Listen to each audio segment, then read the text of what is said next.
Engkau Bapa yang mengasihiku, tak kau pandang bentuk dan rupaku. Engkau mengasihiku dengan sepenuh hati, tak pernah sama seperti dunia ini. Engkau Bapa yang mengajariku melewati awan yang kelabu. Kau yang buatku terbang bagaikan raja wali, mengatasi segala pencobaan. Engkau Bapakku yang baik, mengerti bahasa tetesan air mata, tak kau biarkan ku berjalan sendirian, sebab kau Bapakku yang baik. Kau Bapakku yang baik, mengerti bahasa tetesan air mata, tak kau biarkan ku berjalan sendirian, sebab kau Bapakku yang baik. Engkau sungguh baik.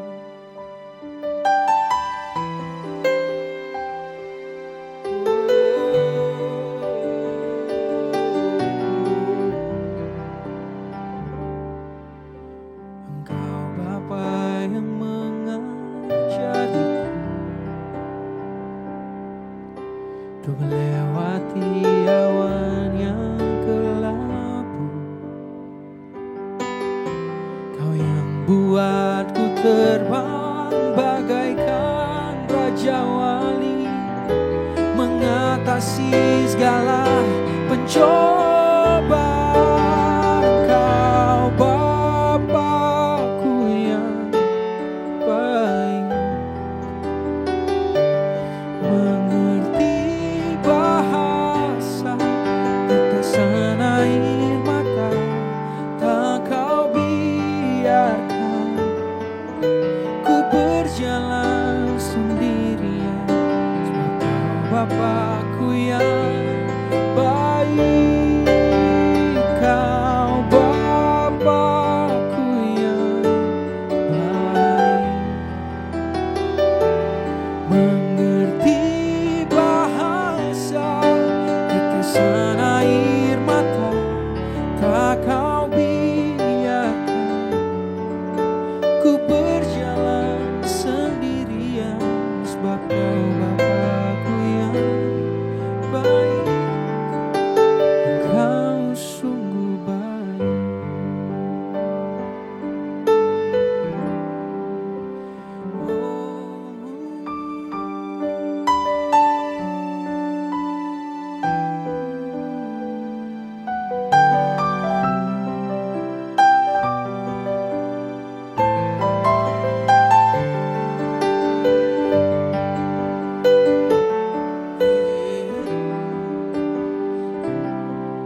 Welcome home.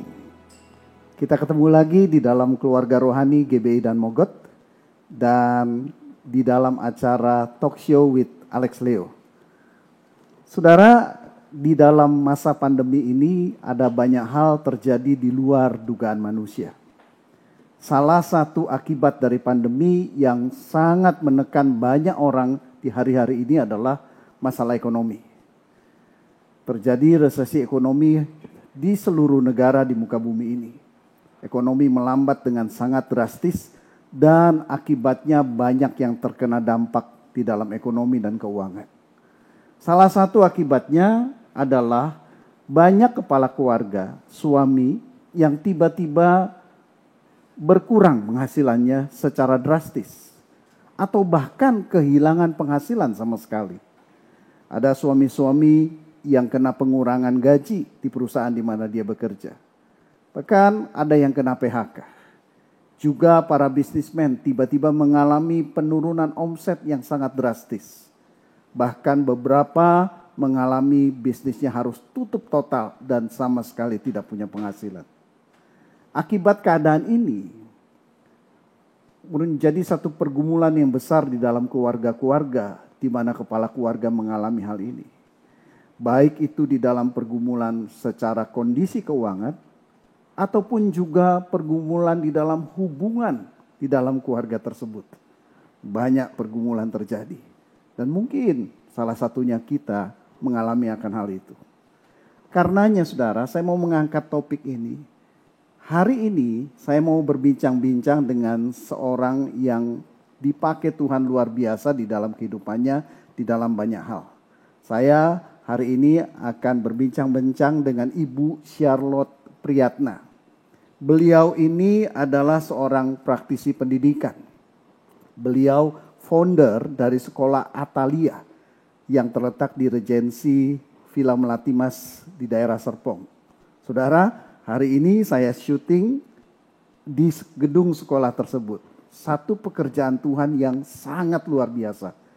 Saya waktu sempat berbincang-bincang dan meninjau lokasi sekolah ini, saya terkagum-kagum melihat apa yang Tuhan kerjakan di dalam sekolah ini. Ibu Charlotte adalah foundernya. Saya berharap satu waktu kita bisa ngobrol-ngobrol juga sama Ibu Charlotte mengenai bagaimana Tuhan bekerja melalui sekolah Atalia ini. Beliau juga seorang pemerhati masalah keluarga. Beliau banyak diundang kemana-mana untuk berbicara dalam masalah keluarga, juga pengajar kelas parenting. Ya, bagaimana sebagai orang tua bisa melakukan pendidikan yang baik pada anak-anaknya. Baik, saya mau sapa Ibu Charlotte. Selamat pagi Ibu Charlotte. Selamat pagi Pak Alex. Terima kasih banyak untuk kesediaan Ibu di tengah seluruh kesibukan aktivitas yang begitu padat. Ibu bersedia untuk hadir dalam acara ini, bahkan menyediakan tempat untuk kita berbincang-bincang pagi ini. Terima kasih banyak Bu Charlotte. Terima kasih juga buat kesempatan yang diberikan. Baik, Bu Charlotte. Tadi saya sudah sampaikan bahwa hari ini kita mau berbincang-bincang tentang dampak dari krisis ekonomi yang terjadi sehingga ada kepala-kepala keluarga, suami-suami yang tiba-tiba berkurang pendapatannya secara drastis atau bahkan kehilangan pendapatan sama sekali. Nah, tentunya hal ini berdampak kepada hubungan di dalam keluarga. Saya hari ini mau menyoroti tentang dampak tersebut kepada hubungan suami dan istri, Ibu. Ya. Baik, yang saya mau tanyakan yang pertama adalah begini. Sepengetahuan saya ya Bu, buat seorang pria itu karir di dalam pekerjaan ataupun juga bisnis itu merupakan satu kebanggaan terbesar di dalam kehidupan seorang pria. Itu yang sepengetahuan saya Bu. Bagaimana menurut Ibu? Iya, ketika pria diciptakan oleh Tuhan, memang dia dipanggil untuk menjadi kepala, menjadi pemimpin. Jadi kenapa kita menyebutnya dia kepala keluarga, kepala istri. Sehingga ketika dia tidak bisa berfungsi sebagai kepala, sebagai pemimpin yang melindungi, yang menyediakan, nah dia akan menjadi terganggu. Karena dia merasa tidak berarti, tidak berguna lagi sesuai dengan fungsinya. Nah kalau demikian. Sehingga kita tidak heran ketika dia menjadi stres, bahkan depresi, bahkan minder. Ya karena memang dia merasa sudah tidak berguna lagi. Karena perannya sebagai pemimpin dan waktu itu terganggu, dia mulai merasa tertekan, begitu ya Bu? Iya. Iya. Nah, waktu seorang kepala keluarga ini tertekan bahkan depresi, tentunya ini berdampak juga terhadap perilakunya ya Bu ya? Iya, pastinya. Mungkin tidak lagi bisa mengontrol perkataan, cara bersikap dan lain sebagainya. Iya. Nah, tentunya ini akan berdampak buat keluarganya. Iya. Nah, menurut Ibu bagaimana seorang istri harus menyikapi akan hal ini? Iya. Saya mau bagi dua kelompok ya. Iya. Yang pertama untuk istri-istri yang bekerja, Bu, yang dia masih bekerja sampai saat ini, masih punya penghasilan, mungkin bahkan sekarang penghasilannya jauh lebih besar daripada suami, atau bahkan menjadi satu-satunya penghasilan di dalam keluarga karena suami sudah tidak lagi punya penghasilan. Nah, bagaimana istri bisa menyikapi hal ini, Ibu? Karena suami bertingkah aneh, tidak bisa kontrol emosi dan lain sebagainya. Iya, tentu saja yang pertama kali yang harus diingat oleh istri, dia bisa bersyukur. Karena ketika suaminya saat ini ibaratnya Tuhan cutikan begitu ya dari pekerjaannya atau berkurang penghasilannya, maka Tuhan sedang memakai sang istri ini untuk menjadi penolong. Tidak menggantikan posisi suami sebagai kepala, tetapi sebagai penolong, di mana ketika suami ini di dalam kondisi sedang terpuruk, nah istrilah yang dia menjadi kruknya. Ini kalau kaki ya, satu diamputasi harus pakai kruk. Penopang ya Bu? Penopang. Tapi ya harus dilihat ini sementara. Jadi bukan lagi istri merasa dia yang hebat. Ya, oh nggak ada saya, kamu jadi apa? Untung ada saya. Dewi penyelamat seperti Dewi itu. penyelamat. Jadi di sini peran istri, di mana ketika melihatnya sebagai kesempatan bagi dia untuk berperan lebih sebagai penolong. Bukan hanya masalah finansial sebetulnya. Tetapi lebih kepada masalah psikis. Jadi ketika si istri merasa apa yang dia lakukan, ya itu sebagai upaya menolong, maka dia akan belajar untuk merendahkan hati, untuk melihat bahwa bukan saya yang hebat, bukan kalau nggak ada saya kamu jadi apa, tetapi lebih kepada untung Tuhan masih mau pakai saya. Karena kalau sudut pandangnya melihat diri, maka yang ada sombong. Tapi kalau melihatnya Tuhan, maka kita bisa bersyukur. Bersyukur Tuhan memakai saya. Bersyukur saya masih diberikan pekerjaan. Bersyukur saya masih bisa menopang suami. Jadi tutur kata atau sikap jangan sekali-kali merendahkan. Karena pada posisi ini suami pasti sensitif.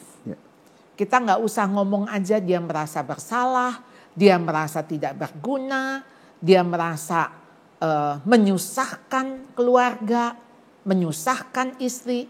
Yang ada sikap suami menjadi defensif. Itu sudah normal. Nah jadi Anda harus ekstra hati-hati ketika Anda misalnya membuat keputusan-keputusan tanpa bertanya kepada suami. Karena tetap jadikan dia decision maker. Ibaratnya misalnya Anda mau membeli sesuatu yang barang itu cukup mahal. Memang pakai uang istri. Tapi bukan berarti jadi ya kan pakai uang saya yang beli. Gak apa-apa dong. Boleh gak saat ini jadikan suami sebagai pembuat keputusan. Ya, Pak, kira-kira kita butuh ini. Bagaimana ya kalau kita beli? Sekalipun sang suami saat itu tidak punya penghasilan dan itu 100% murni penghasilan istri sendiri. Betul. Tetapi tetap jadikan dia decision maker. Ini rumah perlu dicat enggak? Itu saja ditanya begitu, dia bisa menjawabnya sinis. Karena dia tahu nih bukan pakai uang dia. Iya. Ya, jangan kamu sok mentang-mentang ya. Kamu bisa penghasilan, kamu mau ngecat ini, ngecat itu misalnya. Iya. Dan itu pasti melukai Anda. Iya.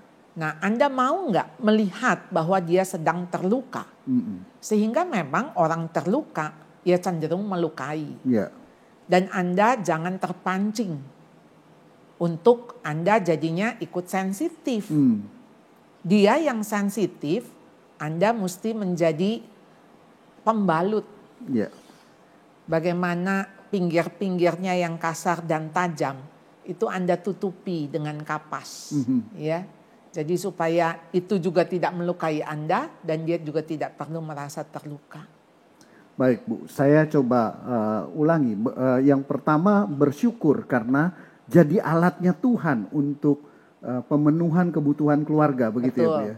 Jadi tidak merasa wah karena saya hebat, karena saya pintar, saya tetap bisa jadi andalan keluarga. Tidak sebagai dewi penyelamat, tapi semata-mata memandang alat Tuhan. Betul. Tuhan yang pakai untuk memenuhi kebutuhan keluarga saat ini, seperti itu ya. Betul. Dan tetap menghargai suami sekalipun dia yang punya penghasilan, seperti itu Bu ya. Iya.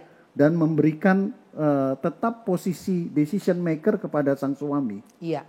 Nah, sementara suami ini nganggur Bu, apa yang harus dilakukan istri dalam menyikapinya?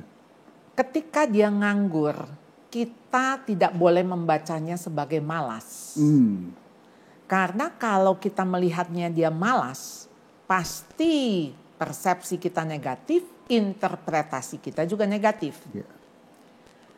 Kita harus melihat bahwa sebetulnya dia masih mau kerja. Yeah. Tapi karena kondisi yang membuat dia tidak bisa bekerja. Yeah. Jadi kita melihatnya bukan sebagai sebuah kejahatan. Kita melihatnya sebagai sebuah kelemahan. Nah dari situ kita memandangnya bahwa memang Tuhan mau mengistirahatkan sementara. Jadi biarkan dia bergumul dengan Tuhan. Ada waktu-waktu panjang. Dia mungkin bisa bercakap-cakap dengan Tuhan lebih lama. Dan Tuhan sedang memproses dia. Jadi kita melihat ini sebagai waktunya Tuhan untuk bagaimana bikin training privat kepada suami kita. Ya, jadi ini suami lagi dikhususkan kursus singkat, ya, belajar dengan Tuhan. Tentu saja kita berdoa sama Tuhan, kiranya Tuhan yang sedang bicara. Ya, karena mungkin kalau kita yang menasehati, kita yang cariin dia kerjaan, kita yang coba mengusulkan, kamu gini aja, kamu begitu aja.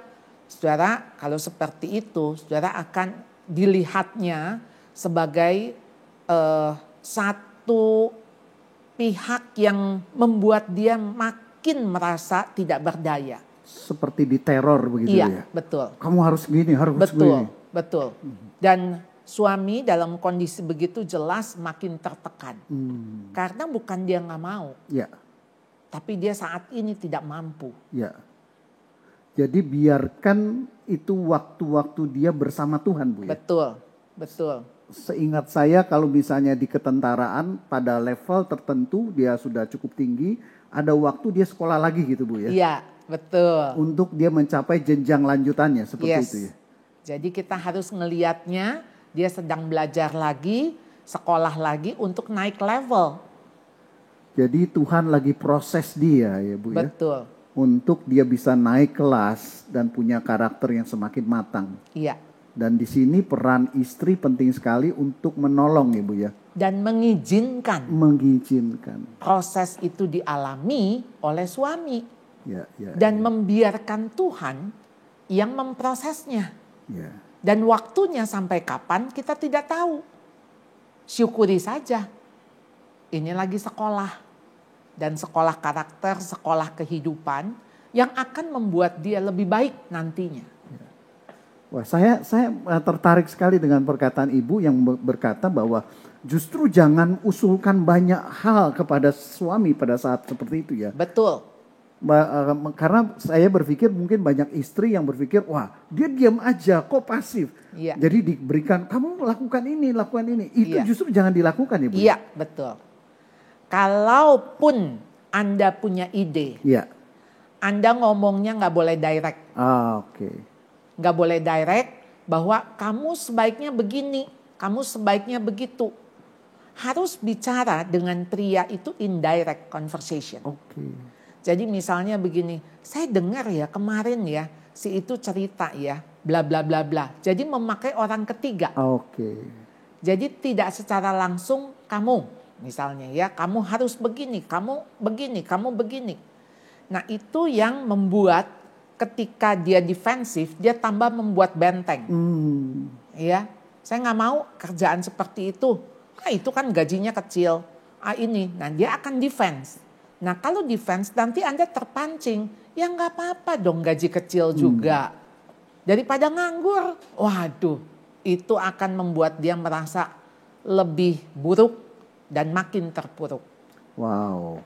Jadi jangan berikan sesuatu secara direct karena itu bisa ditangkap sebagai satu perintah. Iya, betul. Dan sepertinya kurang menghargai ya Bu Iya, ya. iya. Jadi lebih baik cerita sesuatu secara tidak langsung Iya. untuk menginspirasi. Iya. Sehingga keputusan itu biarkan dia yang membuat. Wow. Jadi kalau misalnya dia bilang, oh iya boleh juga ya, apa aku coba ya. Jadi Anda itu seperti menggiring. Ya. Tetapi keputusan itu bukan dari Anda. Ya. Jadi bukan misalnya kita mengatakan coba aja ini. Nah itu kan direct, perintah. Tetapi kalau misalnya kita cerita, kemudian si suami terinspirasi, tergerak, kita melihat bagaimana Tuhan yang menggerakkan. Amin. Jadi tetap kita memberikan space untuk Tuhan bekerja. Ya. Kalau enggak kita tuh wanita kepengennya nolong aja. Memang kita dikasih fungsi penolong. Tapi kita tuh kayaknya kalau menolong rasanya berguna gitu ya. Jadi enggak sadar ini suami juga kayaknya perlu kita tolong. Oh. Tapi tolongnya kebablasan. Kepo jadinya. Kepo, Ya. betul. Ya, sudah melanggar batas ya. Iya. Jadi sang suami bisa diinspirasi tapi dia tetap merasa dihargai. Itu ya Yes. poinnya Bu ya. Iya. Karena dia yang decide, dia yang memutuskan. Wow. Jadi sering kali kita nih wanita nih ibu-ibu, kita pikir kita menolong, lalu kita yang membuat keputusan bagi dia. Ya sering kan kita mendengar bagaimana suami diperlakukan seperti anak. Diatur, ya disuruh-suruh. Nah kalau sudah seperti itu fungsi peran sebagai kepalanya jadi tidak berfungsi. Diambil alih. ya, Bu? Diambil alih. Jadi seperti disuruh-suruh diperintah ya Bu. Iya betul. Baik. Bu, yang kedua bagaimana kalau sang istri dia tidak bekerja selama ini secara formal. Artinya dia ibu rumah tangga murni dan dia tidak sama sekali tidak punya penghasilan. Tiba-tiba keluarga mereka diperhadapkan kepada satu kenyataan kehilangan penghasilan sama sekali. Atau minim sekali. Nah apa yang harus dilakukan oleh istri dalam hal ini Bu? Iya, istri itu biasanya punya komunitas Pak. Ya. Jadi dengan tetangga, dengan sesama orang tua murid di sekolahnya. Jadi biasanya punya jaringan ya networking yang cukup banyak. Ya.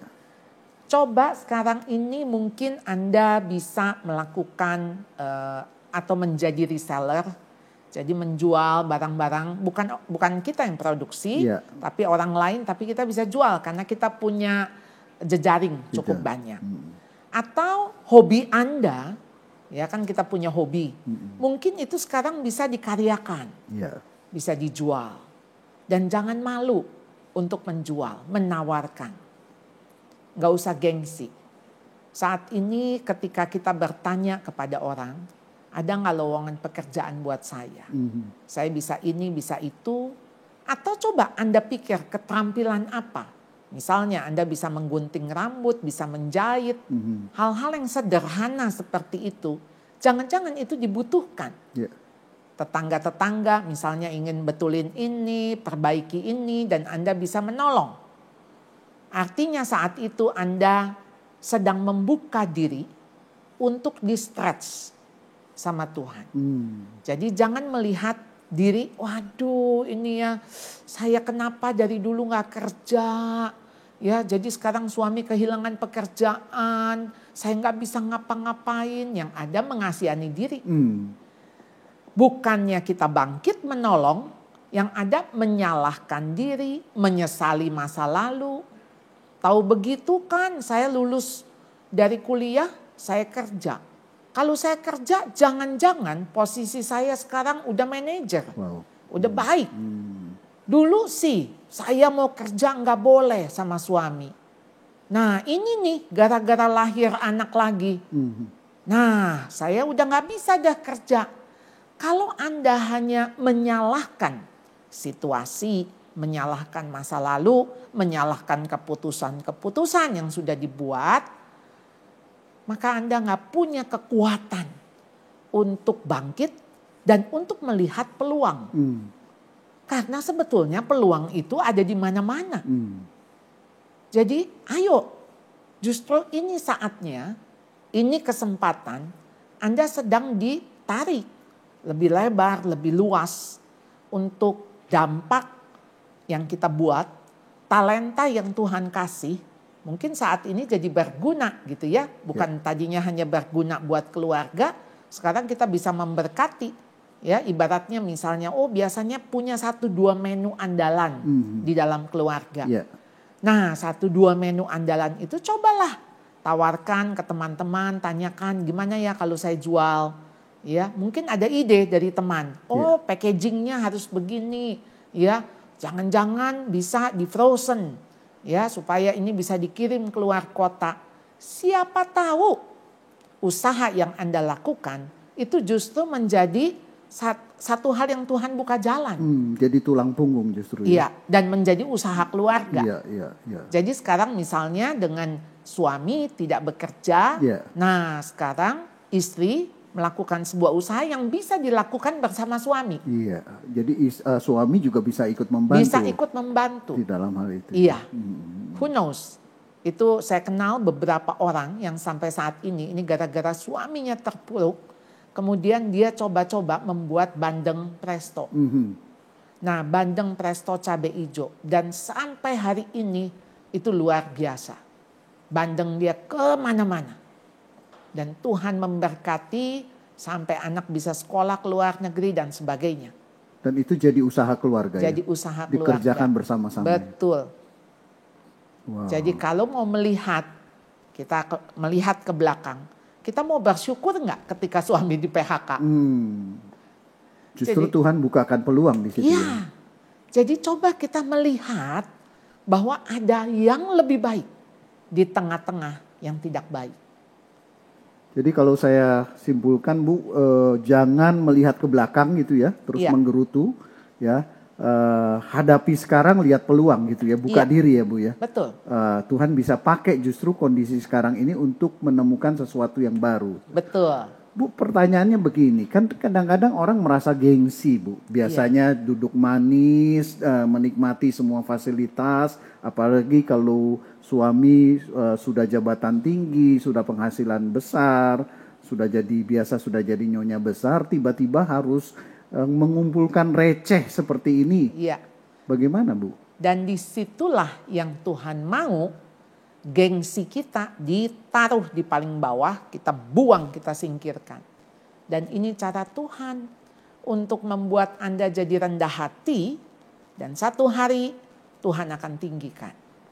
Kalau sekarang Anda nganggep receh, ya dulu mah itu buat saya nggak berarti uang segitu. Ya, dan sekarang saya disuruh mengais dan mengemis. Nah, saudara, kalau saudara masih berpikir seperti itu, artinya Tuhan membuat saudara dikupas, ya, kayak bawang, Pak Alex. Kalau kita tuh dikupas kayak bawang tuh, air mata keluar kan. Tapi dimurnikan, ya, kita kembali lagi kepada hakiki kita. Siapa kita di hadapan Tuhan? Nggak ada lagi gengsi, ego. Apa sih yang bisa membuat kita merasa rendah? Kecuali ego kita dan gengsi. Sesungguhnya kita kan memang bukan apa-apa, bukan siapa-siapa di hadapan Tuhan. Apa sih kita mau sombong-sombong di hadapan Tuhan juga nggak ada. Biasa jadi nyonya besar, wah merasa hebat, naik turun mobil, dilayani. Nah sekarang kita harus melayani, kita harus ibaratnya sungkem sama orang. Nah disitulah sesungguhnya yang Tuhan mau kita lakukan. Sama seperti dia datang bukan untuk dilayani tapi untuk melayani. Lalu kenapa ketika kita sekarang untuk melayani kita merasa kita jadi pelayan? Kita memang pelayannya Tuhan dan waktu kita melayani orang, melayani suami, melayani orang lain, sebetulnya disitulah Tuhan membuat kita jadi berguna.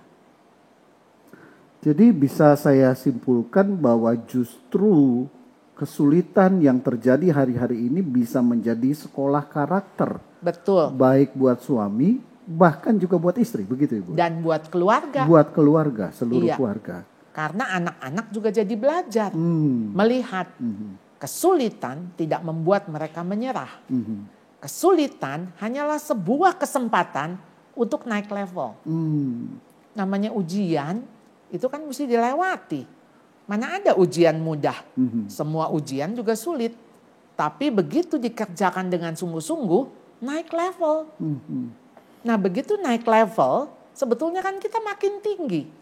Tapi waktu makin tinggi, ujiannya juga makin sulit.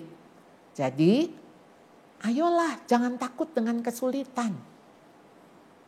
Jadi anak-anak pun sedang belajar dengan memperhatikan perilaku dari orang tuanya ya. Khususnya juga itu. Respon sih orang ya. tua terhadap masalah.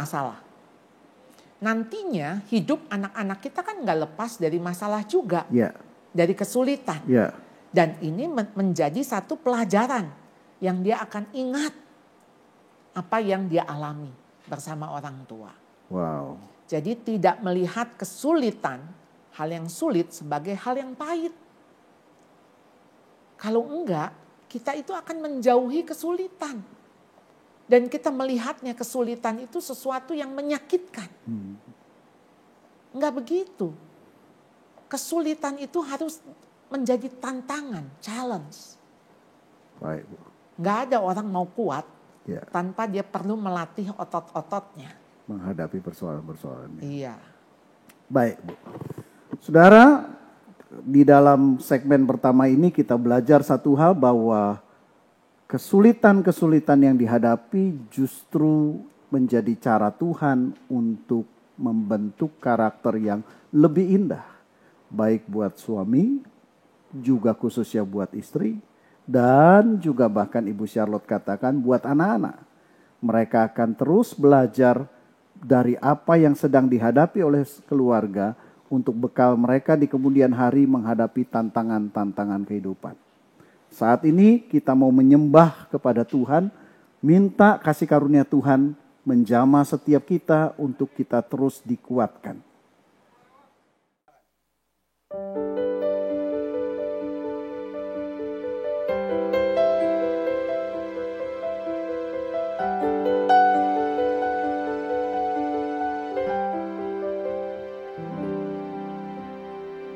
Jalanmu tak terselami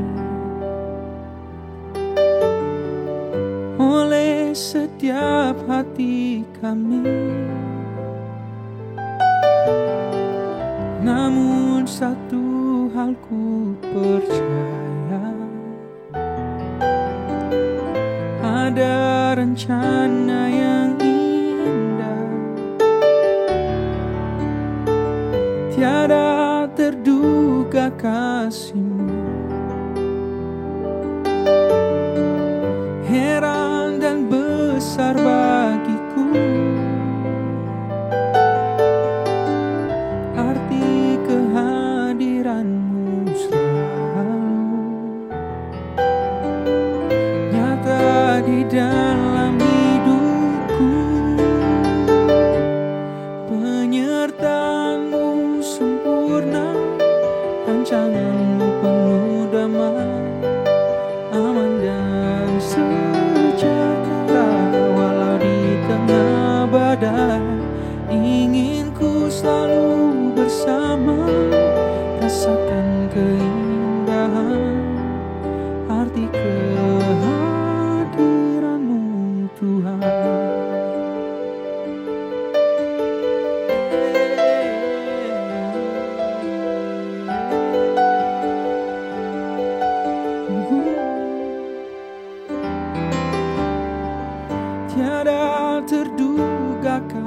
kasih-Mu. Heran dan besar bagiku arti kehadiran-Mu selalu nyata di dalam hidupku. Penyertaan-Mu sempurna, rancangan-Mu penuh damai, aman dan sejahtera walau di tengah badai. Ingin ku selalu bersama, rasakan keindahan arti kehadiran-Mu Tuhan. Yes, penyertaan-Mu sempurna, rancangan-Mu penuh damai, aman dan sejahtera walau di tengah badai. Ingin ku selalu bersama, rasakan keindahan arti kehadiran-Mu Tuhan.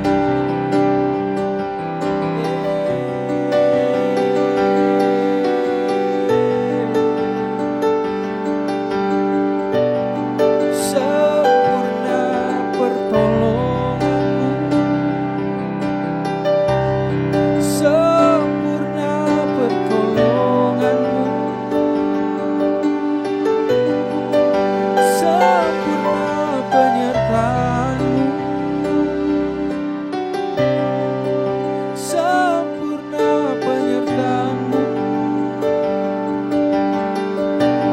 Bukan kecelakaan yang Kau rancangkan, namun damai sejahtera, namun masa depan yang penuh harapan.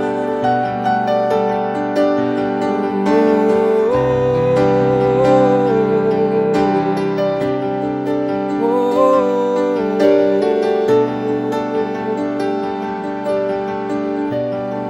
takkan takut karena ku berdua dengan-Mu, walau di tengah badai.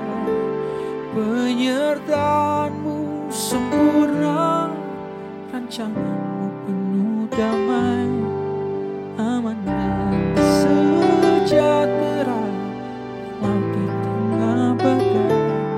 Ingin ku selalu bersama, rasakan keindahan arti kehadiran-Mu Tuhan.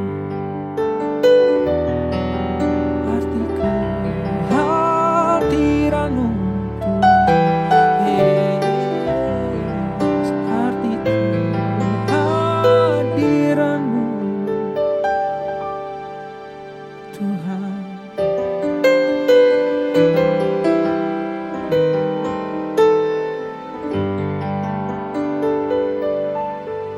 Saudara, kita akan lanjutkan bincang-bincang dengan Ibu Charlotte. Bincang-bincang yang sangat memberkati.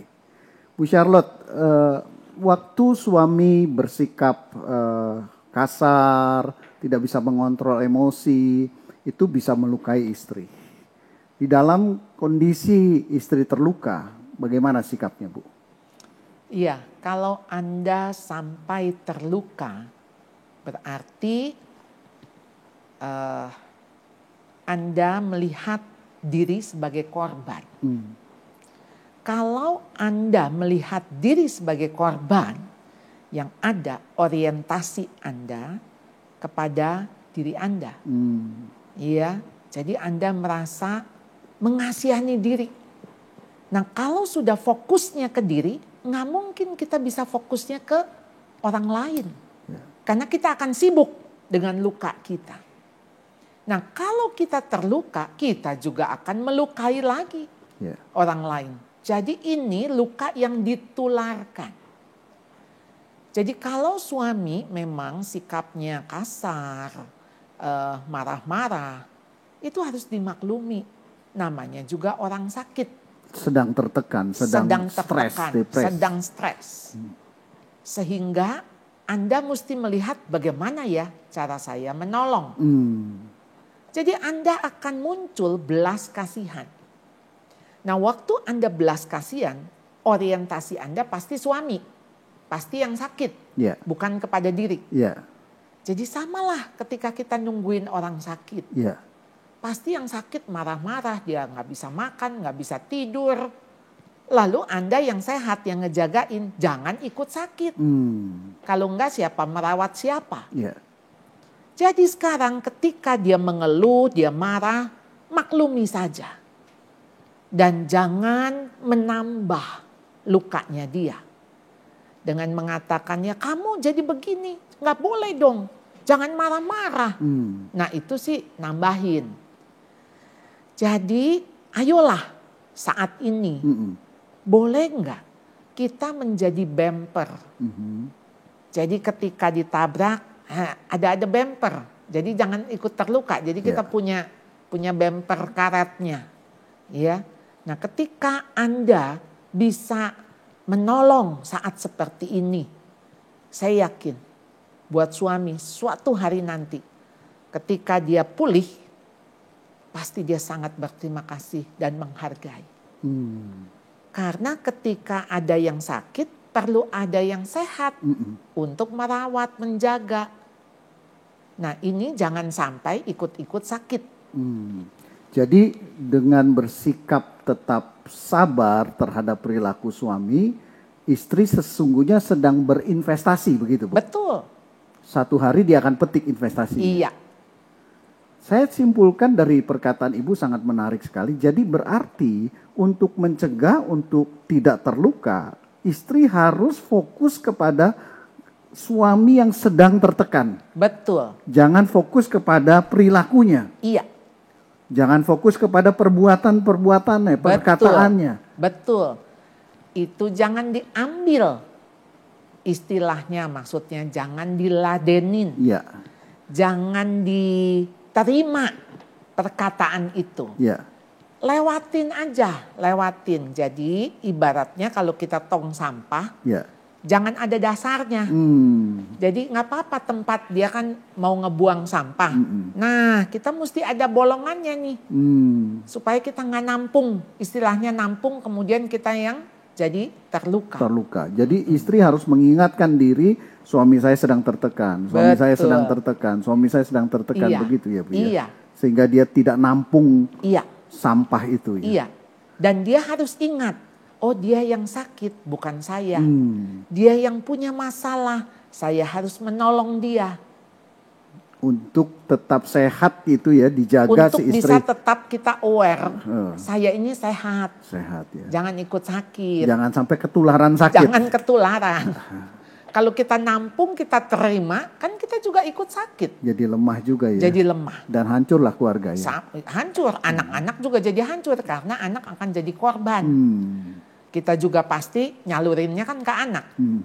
Begitu kita disakiti sama suami, lalu kemudian kita sakit hati, sakitnya kita teruskan ke anak-anak. Nah anak-anak juga menjadi terluka. Dan kita akan melihat ini keluarga saling melukai. Saling membenci. Dan gak ada kasih di dalamnya. Jadi istri harus benar-benar menyadari dia sebagai yang masih sehat. Betul. Dan harus bertahan sehat. Iya. Bu, seandainya sang istri sudah terluka. Iya. Luka itu sudah ada di dalam dirinya saat ini. Apa yang perlu dia lakukan? Kalau saat ini istri yang sadar dia terluka. Berarti sadar mau sembuh dong. Iya. Kalau Anda mau sembuh, nggak ada cara lain. Anda mesti menerima pengampunan Tuhan, obat dari Tuhan, untuk Anda sembuh dulu. Ketika Anda sudah sembuh, baru Anda bisa mengampuni suami. Jadi ketika kita sadar nih kita terluka, karena terluka itu kan tersinggung lah, sakit hati. Apa sih yang kena? Yang kena adalah ego. Pride kita. Iya. Kalau kita masih punya ego, masih punya pride, ini urusannya sih sama Tuhan. Kalau Tuhan bilang kalau mau ikut dia kita pikul salib dan menyangkal diri. Ini berarti kan ada diri nih, ego yang masih kita pertahankan. Nah Tuhan bilang kita tuh udah gak punya ego lagi. Ya, Kristus yang bertahta di dalam hati kita. Jadi bukan lagi kita yang bertahta. Kalau sekarang kita masih bisa tersinggung, masih sakit hati, masih nyimpen dendam. Kayaknya kita mesti datang sama Tuhan tuh minta ampun. Kita minta ampun sama Tuhan, kita mengalami kuasa Tuhan memulihkan kita. Sehingga kita dikuatkan, kita dibenarkan, ya, kita mendapat penghiburan dari Tuhan. Nah, kita beres sama Tuhan, kita pasti bisa beres sama suami. Yang artinya nanti cara pandang kita juga Tuhan pulihkan. Jadi perspektif kita berubah. Jadi yang tadi ya kita perspektifnya sama luka kita ya mengasihani diri sebagai korban. Sekarang udah gak lagi. Karena yang Tuhan mau apa? Kita bersukacita senantiasa. Ya kita tetap berdoa, kita mengucap syukur dalam segala hal. Itu yang Tuhan kehendaki untuk kita lakukan. Nah bagaimana ya kalau kita terluka, kita sedih, kita geram, kita dendam. Ya pasti gak ada lah sukacita itu. Nah jadi ya beres dulu deh sama Tuhan. Setelah beres sama Tuhan, beres sama diri sendiri. Jadi kita bisa nerima nih kondisi kita yang dilukai, kondisi kita yang juga terdampak daripada kondisi suami. Kita terima dulu. Dan ketika kita bisa menerima diri, kita bisa menerima suami. Karena memang segala sesuatu kondisi yang ada mah kudu diterima, harus diterima. Mau apa? Kita mau lari dari kenyataan nggak bisa. Ya udah syukuri itu, tetap bersyukur. Uang nggak ada, tapi masih sehat. Nah itu alasan kita bersyukur. Dan bersyukur kita karena Tuhan. Karena Tuhan masih menyertai saya. Tuhan masih menolong saya. Saya punya Allah yang besar, Allah yang berkuasa, Allah yang maha kasih. Dan kalau saat-saat ini Tuhan izinkan, pasti ada rencana Tuhan di balik ini semua. Amin, amin. Jadi untuk bisa bebas dari luka adalah justru memandang luka itu akibat ego ya Bu ya. Iya. Dan itu yang perlu pengampunan dari Tuhan, membereskan dengan Tuhan. Lalu membereskan dengan diri sendiri dan akhirnya membereskan dengan suami. Wow, luar biasa. Saudara, saya sangat diberkati oleh perkataan-perkataan hikmat yang Tuhan taruhkan melalui Ibu Charlotte. Saudara, saya berdoa saudara juga mengalami hal itu dan mampu mempraktekannya di dalam kehidupan. Sebagaimana yang Ibu Charlotte tadi katakan, mari datang kepada Tuhan. Karenanya saya juga mengajak para ibu, para istri, saat ini kalau engkau mengalami luka di dalam dirimu akibat perilaku suamimu, saat ini yuk datang kepada Tuhan, nyembah Tuhan, cari Tuhan, dan minta pengampunan dari Tuhan, minta jamahan Tuhan untuk memulihkan luka setiap kita.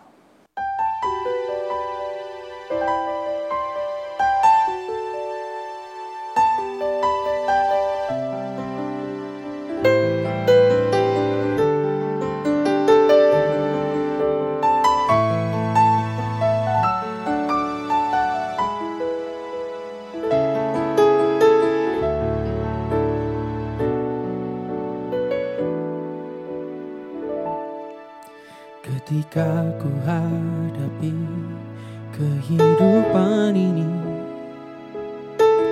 jalan mana yang harus ku pilih? Ku tahu ku tak mampu, ku tahu ku tak sanggup. Hanya Kau Tuhan tempat jawabanku. Aku pun tahu ku tak pernah sendiri, sebab Engkau Allah yang menggendongku. Tanganmu membelaiku, cintamu memuaskanku. Kau mengangkatku ke tempat yang tinggi. Janjimu seperti fajar fajar pagi hari yang tiada pernah terlambat bersinar. Janjimu seperti sungai yang mengalir, dan ku tahu betapa dalam kasih.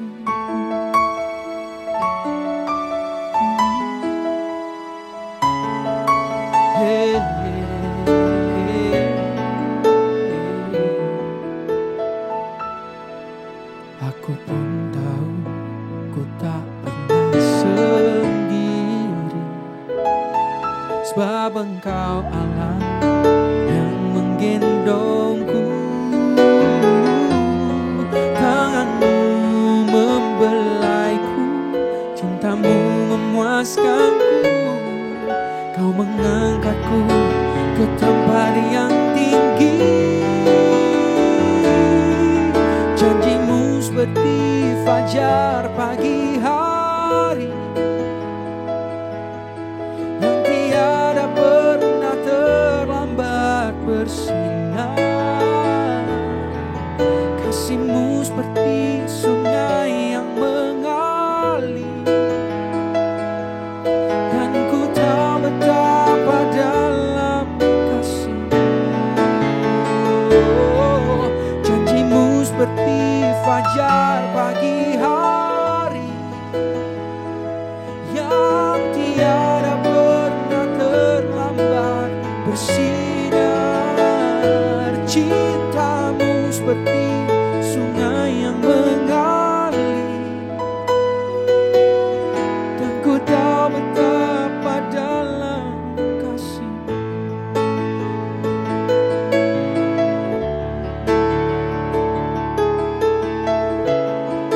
Betapa dalam cintamu. Oh, firman-Mu ya dan amin. Janjimu pasti digenapi di dalam hidupku. Oh, kasih-Mu tak terbatas, cintamu terus mengalir. Janjimu setia, tak pernah meninggalkanku, selalu besertaku.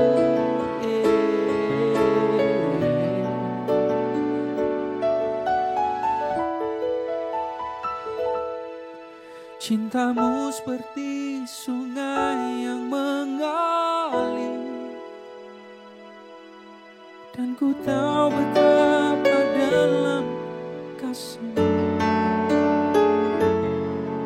Dan ku tahu betapa dalam kasih. Yes. Dan ku tahu betapa dalam kasih-Mu.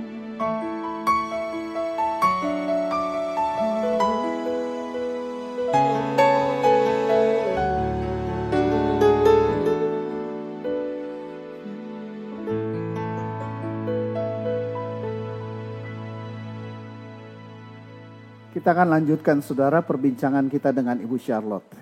Bu Charlotte, kondisi suami yang tertekan karena penghasilan, pekerjaan, bisnis yang kacau, tentu juga berdampak kepada anak-anak. Dia tidak bisa kontrol diri, mungkin perkataannya kasar, perilakunya juga tidak benar kepada anak-anak, dan membuat anak-anak juga mungkin terluka atau menjadi tertekan. Bagaimana peran istri di dalam hal ini? Iya, ini biasa para istri itu lebih sayang anak daripada sayang suami.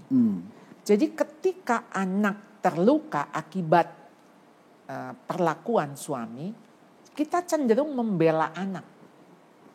Dan kita menjadi dewa penyelamatnya anak. Nah, hal ini yang harusnya Anda koreksi. Kalau terjadi seperti ini, Anda mesti ada di mana? Anda mestinya ada di pihak suami. Memang anak pasti terluka karena melihat papanya marah-marah yang tidak ada alasan. Boleh nggak Anda saat ini justru datang kepada anak, minta anak mengerti kondisi papahnya. Saat ini justru Anda sedang melatih anak punya empati. Namanya juga orang lagi ada masalah, menjadi tidak sabar, cepat marah, tersinggung dan sebagainya. Jadi bukannya malah marahin suami, malah membela anak. Itu artinya Anda sedang menanggung sakit hati anak. Dan sakit hati ini justru harus disembuhkan. Ya. Jadi ketika mengatakan kepada anak, yuk kita doain papi. Supaya papi dikasih Tuhan kesabaran. Saat ini papi juga sebetulnya bukan marah sama kita. Tapi marah sama diri sendiri. Marah sama keadaan. Dan mungkin sedang marah sama Tuhan.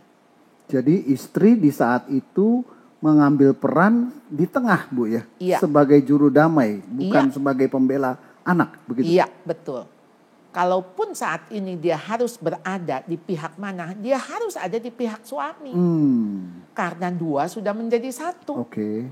Konteksnya itu. Ya. Jadi bagaimana sebetulnya ketika dua menjadi satu, ketika suami sakit, istri juga harus merasakan sakitnya. Ya. Begitu.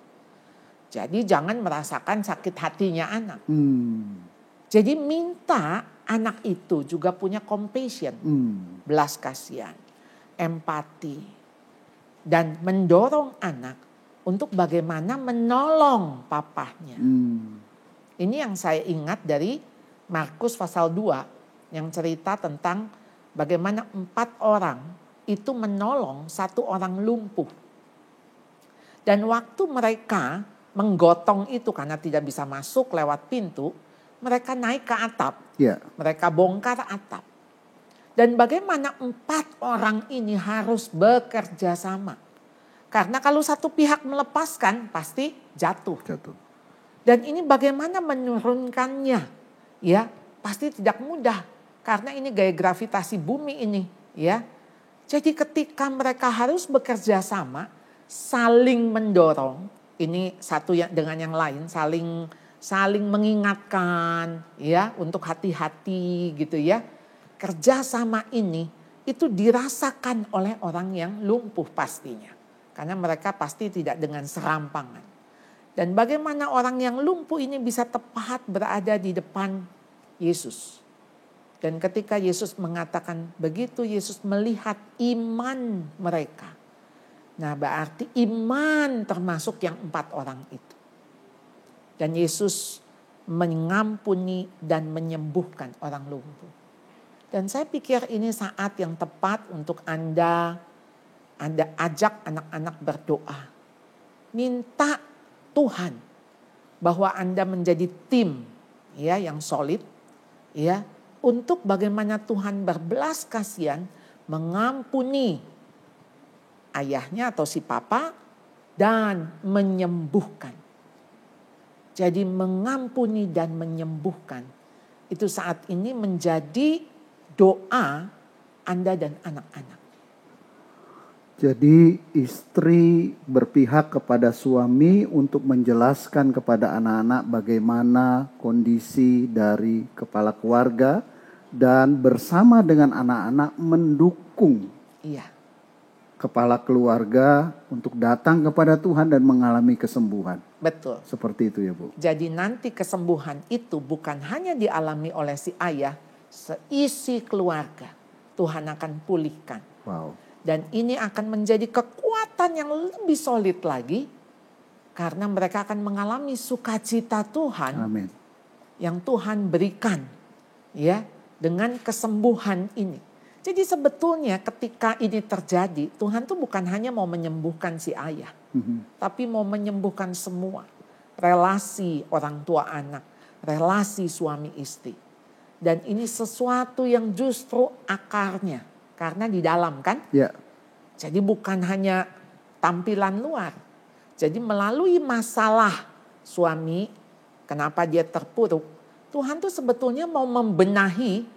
Ibaratnya mau kalau apa yang selama ini terpendam di dalam dibongkar keluar dan Iya. untuk dipulihkan, seperti itu Iya, maksud Ibu. kalau komputer katanya di defrag ya. Oh, oke. Ini maksudnya ditata ulang, Ditata ulang ya. disusun lagi, Diformat ulang ya. diformat ulang. Ya, ya, ya, ya. Dan betul-betul format itu bukan di luarnya ya, Iya. di dalamnya. Ya. Supaya semua bisa berfungsi. Kalau enggak kan begini, suami sakit, menularkan ke istri sakit, menularkan ke anak sakit. Jadi semua jadi kacau nih, ya, jadi nggak berfungsi. Tapi sekarang begitu suami sakit, ini berperan semua, ya, berperan dan semua sembuh. Bukankah ini menjadi sesuatu yang lebih indah Amin. dari yang sebelumnya? Amin. Bu Charlotte, saya sangat diberkati dan saya percaya seluruh yang menyaksikan tayangan ini, khususnya juga para istri, bahkan seluruh anggota keluarga juga sangat diberkati. Terima kasih banyak untuk kesediaan Ibu berbagi. Saya terus berdoa Tuhan memberkati Ibu dan seluruh keluarga senantiasa menjadi berkat buat banyak orang. Terima kasih Pak. Terima kasih, Bu. Ya. Saudara, saya percaya Tuhan banyak berbicara melalui penuturan yang tadi disampaikan oleh Ibu Charlotte. Di samping itu saudara, saya juga mau menyampaikan gereja GBI dan Mogot menyediakan support system atau sistem pendukung untuk setiap saudara yang hari-hari ini sedang sangat tertekan. Mungkin saudara juga mengalami luka karena hubungan dengan keluarga. Saudara yang membutuhkan dukungan doa, saudara bisa masuk ke dalam link yang sudah disediakan lalu mengisi formulir dukungan doa. Ya, saudara bisa lihat di live chat ataupun juga di deskripsi yang tertera di dalam YouTube. Nah, saudara bisa masuk ke dalam formulir itu dan isi data dengan lengkap. Dan maka saudara akan diberikan dukungan doa secara terus-menerus. Bahkan saudara juga akan di follow up untuk tindakan-tindakan selanjutnya. Saudara, yang kedua, gereja juga menyediakan konseling via online, saudaraku. Hari-hari ini karena masa pandemi kita tidak bisa berjumpa secara fisik, konseling bisa dilakukan secara online. Nah, saudara juga bisa menggunakan link yang sama. Saudara bisa sampaikan di sana bahwa saudara membutuhkan konseling. Maka saudara akan diberitahukan nomor berapa yang saudara hubungi untuk saudara mendapatkan layanan konseling. Dan yang terakhir, saudaraku, saya juga mendorong setiap saudara untuk bisa masuk dalam komunitas rohani yang lebih kecil. Di GBI dan Mogot dikenal dengan istilah KUL, Community of Love. Yaitu kelompok kecil yang hari-hari ini masih terus berlangsung secara online. Ya, saya dorong saudara juga untuk bergabung dengan komunitas kecil ini supaya saudara juga terus mendapatkan dukungan, doa, penghiburan, kekuatan sehingga mampu melewati setiap persoalan yang Tuhan izinkan hari-hari ini dan tetap berkemenangan. Saudara, mari kita datang kepada Tuhan sekali lagi. Dan nanti setelah pujian ini saya akan mendoakan setiap saudara supaya saudara benar-benar mengalami pemulihan, benar-benar mengalami terobosan, kemenangan di dalam setiap pergumulan yang saudara hadapi. Dia berfirman, mari datanglah. Dia selalu pedulikan aku. Ku datang, Yesus, kau pikul segala bebanku. Sujud di altarnya, ku bawa hidupku. Ku terima anugerahnya yang ampuniku dan bebaskanku. Kau ubah hidupku, Yesus, barui hatiku.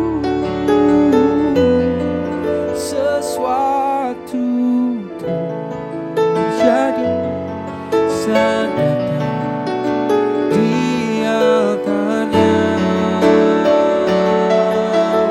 Oh, sujud di altarnya,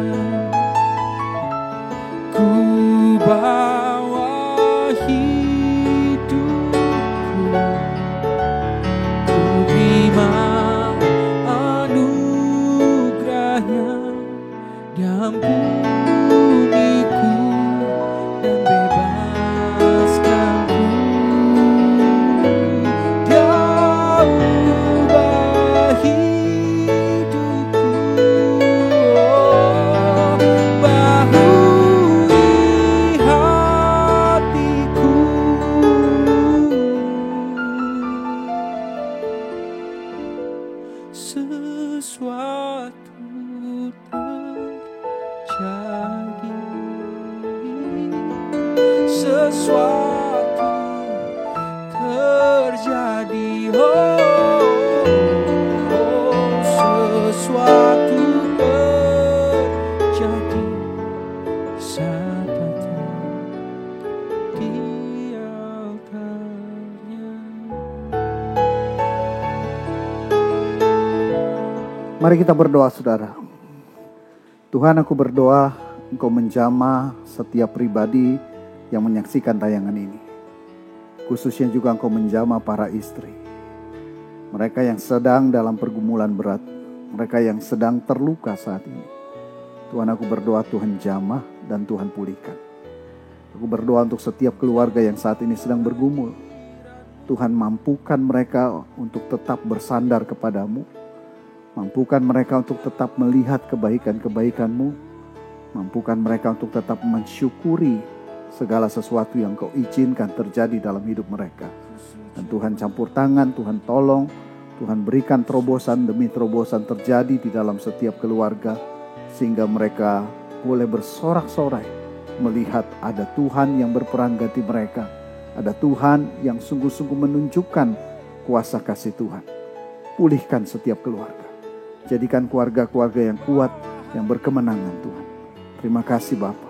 Dalam nama Yesus kami berdoa. Amin. Saudara, ini waktunya kita memberi. Saudara bisa memberi melalui transfer ataupun juga scan QRIS yang disediakan. Mari kita berdoa. Terima kasih untuk kesempatan kami memberi. Dari apa yang ada dalam hidup kami persembahkan dengan penuh sukacita, dengan pengucapan syukur. Biar nama Tuhan dipermuliakan. Dalam nama Yesus kami berdoa. Amin. Tiada terduga kasih-Mu, heran dan besar bagiku.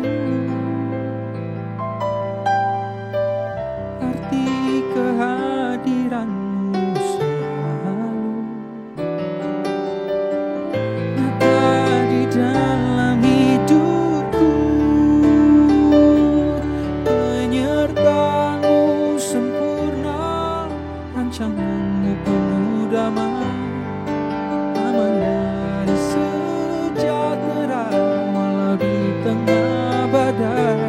Ingin ku selalu bersama, rasakan keindahan arti kehadiran-Mu Tuhan.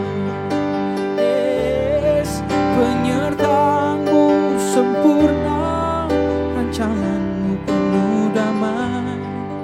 Aman dan sejahtera walau di tengah badai.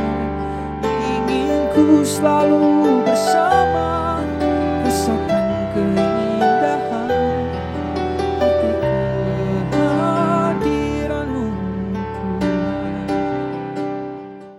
Mari siapkan hati kita untuk terima berkat dari Tuhan dan angkat kedua tangan kita. Pribadi-pribadi yang dicintai oleh Tuhan, saat ini terimalah berkat, kasih karunia, damai sejahtera, serta sukacita yang berlimpah-limpah. Dicurahkan Bapa dari surga melalui Tuhan kita Yesus Kristus. Di dalam persekutuan dengan Roh Kudus, dicurahkan mulai saat ini sampai selama-lamanya. Setiap kita yang diberkati sama-sama katakan, amin.